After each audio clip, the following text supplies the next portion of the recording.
Hi friends, how are you? It's Age again. Have great pleasure in interacting with you. Thank you very much for choosing to watch my channel. As you know, I love breaking down things and making them as practical as possible. So today I thought that we may need to talk about change control on a project. Okay, so every project, remember there is no person in this world that can plan the future with certainty. Okay, so there are a lot of things that we may overlook, things that will surprise us. Technology is changing every day. So if that comes in, what are we going to do? Should we be rigid and say we're not going to change, or should we be flexible and give a thumbs up to every change that is requested? No, we actually need to have a procedure on how to handle change on a project. The first thing that you need to have in place is what we call a change control form. A change control form is a form that is completed by every person requesting change in their various respective processes. So a change control form has to be complete. Sometimes it can be a manual form, sometimes it's something that the people can complete online, which is more preferable. Okay, so what is this change control form?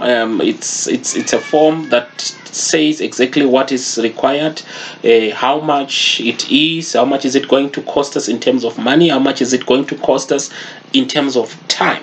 Okay, so that the decision makers will not have to start researching on some of the things. So everybody who requests change should have done their homework. Okay, so remember also that there is no change that should be requested verbally. It's very, very critical, because at the end of the project you may forget what is it that was required by whom, and how you may have trouble in explaining how did you overspend on a project. So very, very key, that change control form.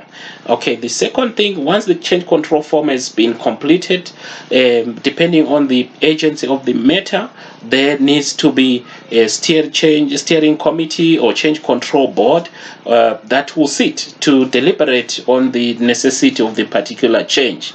Okay, so when they are talking, they will have in front of them something that we call a change control sheet. So the change control sheet is something that they will authorize if change is approved, or they can decline if change is not really necessary. Okay, so if it's declined, then it's okay, but if it's accepted, we need it's now authorized, it's now a policy, it has to be implemented.